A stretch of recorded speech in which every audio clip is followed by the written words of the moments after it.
Okay, so we'll start off by asking, tell me about your journey when you found out you were diagnosed. Walk me through that. Oh goodness.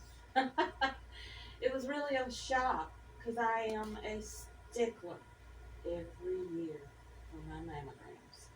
I do not miss. Ever since I was insurance eligible to take a mammogram. Um, this year I might have been just a few weeks off. But yeah, went for my regular mammogram. And I have been called back before. Dense breasts. And no one tells you dense breasts. You need a different type of mammogram, MRI. But you know, when I got the call back, and I was like, okay, well, I've been called back before. They just need a better image. And so, my original one that I had mammogram at couldn't see me. And I'm not gonna call names, but they couldn't see me for 3 months out. We're booked up. And I was like, no, I need to have this looked at. So I immediately called Lexington, and they said, sure, we can get you in this week. I said, wonderful. And went, and I was really like floored. And they said, Miss Cutno, we need to do a biopsy. I said, really? And yeah, it's kind of a devastating blow because you're not expecting that. And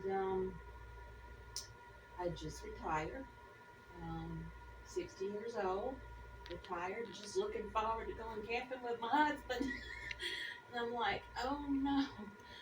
And one thing after another. And yeah, they said we caught this early. Stage one. Um, stage one. And hormone positive. So I did not have to do chemo, thankfully. And yeah, it's been a learning process. But I am here to say that my faith got me through it. Um, I prayed over it, and the good Lord gave me courage to go forward and say, "You can do this." And uh, and some of the people that I've met along the way have been wonderful. I would have never have gotten to meet some of the people that I've met. And diving into this, I am astonished at the young women that are touched by this. I, I'm 61, and if I would have been diagnosed at 35, 40, 45, I can see how it really it's devastating because I mean, you know, I feel like I've lived some, but for young women who have not, my heart goes out to them. But it is not a death sentence. It is not a death sentence. But early detection is the best. I love that you said that early detection is key. That's one of the things that we always try to stress too in this series is get your mammograms because the earlier the better. Yes, That's really something that we try to drive home all the time. So I love that yes, you are a living example, a proud example of early detection saves lives. yes, it does. Yeah, because my oncologist told me, he said, you're going to be fine. He said, you caught this early. But I could not feel it. I could not feel it. When I went home, they did biopsies, and I actually had two biopsies because when they did one biopsy and they did another, they said, no, we see another area. Lexington's been wonderful. We see another area. We need to do another biopsy. So they went in and yeah, did another biopsy, and that was a process. You know, the waiting. But and then when I went home and I examined, I could not feel it. I could not feel it. There was nothing there. So it speaks to the importance of going in again and getting that mammogram, even if you don't feel anything. Yes, That's so definitely. important. What where are you at with breast cancer right now? I see my oncologist every 6 months, and I am on this wonderful drug called tamoxifen that I'm not really happy to take because I have been a person who doesn't really take medicine. Um, don't really take medicine. This is the first, major thing that I've had. No blood pressure medicine, no cholesterol medicine, and tamoxifen. It messes with me with the hot flashes. The hot flashes are, I can honestly say, are the worst. And in this South Carolina heat. Yes. My goodness. Yes. Yes. I keep a little fan sometimes. Yes. Right. You can get your little portable fan to take with you. Absolutely. Yeah. So, when you look back on your journey thus far, what is something that you have learned about yourself or learned about this disease? Learned about myself that I am really tougher than I think I am. Yeah. Um, yeah. And like I said, again, the young women that, I mean, I think the statistics, and correct me if I'm wrong, um, 1 in 8 women, It's becoming a lot more prevalent among young women. and I don't quite understand that. Why it's so many out there. Yeah, it's so much so that they actually moved the recommendation. I think the age, I think was like 45 or 50, and it's been moved up, I think, now to 40 because so many more young women are getting diagnosed with this. Yeah. So, have you been able to talk to some of these young women who have been diagnosed, or do you know any of them? Not really. Mm-hmm. Most of the people that I have spoken with have been in my age group. Yes. What has your community looked like as you've walked through this journey? How have they supported you? Oh, I had no idea. I just thought that I was just a little unknown person out there that nobody really cared, and I did not put it. I am on Facebook.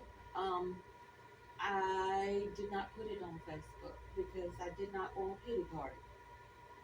Just not that way. And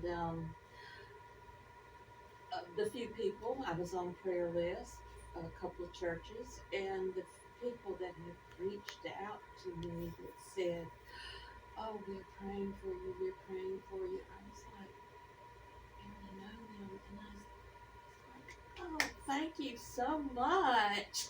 Power of prayer is an awesome thing. It absolutely is. And Yes. yeah, so I was amazed by my support that from even people that I didn't even know. Yes, I love that. Did you feel very loved in Yes. this journey? Yes, and my family has been awesome. My family, yeah. Uh, Also, telling my children is one of the hardest things. I have 3 children, 2 boys and a girl, and yes, my daughter has been a rock for me.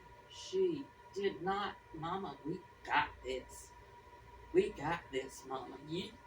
It's okay, and that really meant a lot to me. And my boys were a little bit like, "Mama, you will be okay.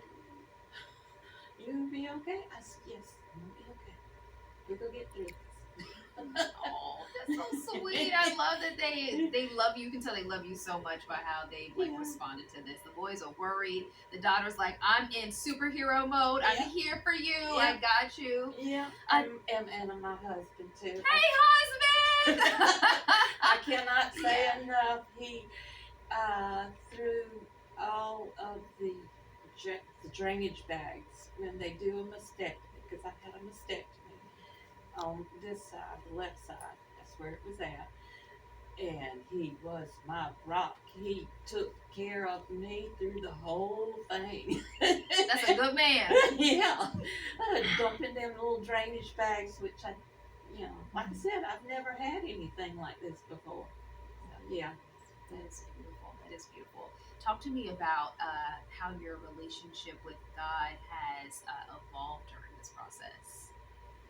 Oh, he has showed me the way. Um, my faith, I've, I've always been a church person, grounded in my faith, but I did not know how grounded I could be until this. It is really driven it home um, how God can work in your life. And it has made me so much stronger in my faith. What's what is a lesson that you have learned on the other side of this, whether it is about yourself or about your faith? What's the biggest takeaway from this journey that's happened? To enjoy life. To enjoy life because you never know. You never know what comes up. Um, we had planned to do several camping trips, and my life was kind of put on hold for a little over a year. And like I told my husband, I'm just now getting back to the point to where I can do. And yes, I'm going to go places and do things and not take life for granted because you're not always going to be here. And don't forget to thank some of those along the way and tell them you love them because you may not be here tomorrow. That's such wise advice. Um, any encouragement or advice for somebody who is walking through this journey? Anything that might lift their spirits? It's not the end. It's not the end. Mine was caught early, and I have read about and seen so many stories online because I just went down this rabbit hole, like digging, digging, digging, digging to find anything that I could. And there are women out there who were stage 4 who are free and clear now. And so just because you get stage 2, stage 3, stage 4, that doesn't mean um, that it's a death sentence. Technology and medical things have come so far with this. And I am amazed from even 20 years ago. Um, yeah, and you do. You draw upon the Pink Sisters for that support. Sisters, I love that. The Pink Sisters. That is so cool. The Pink Sisters. I'm gonna always keep that with me. Now this will be my final question for you, or two more questions. Is there a Bible verse that you really leaned on during this season, or is there one that's just like really been on your heart, or what is your favorite Bible verse that you have? You No. like it all? Yeah, I don't really have one particular, and I'm sure when I leave here, I will recall some. But in the moment, no, because I am 61 years old and my brain doesn't work like a 25-year-old. That is so okay. That is so okay. I love to ask that question sometimes when I know that people love God, just like sometimes what they like hang on to, and for some people it's just like it wasn't even focusing on necessarily like a verse, but it was just a relationship and just deepening that relationship. Yeah, everywhere I go, and I always have for many years now. If I don't wear a cross around my neck or my earrings, I have a pocket cross. And anytime I feel nervous or scared or upset about anything, I don't even know if he knows it. My daughter knows it. But I'll reach in my pocket if I don't have one on me. I'll reach in the pocket and grab that pocket cross and just say, God, you're with me. I know you're with me. Were you grabbing that pocket cross a lot through this journey? Yes, even when I had, and I didn't ask them that.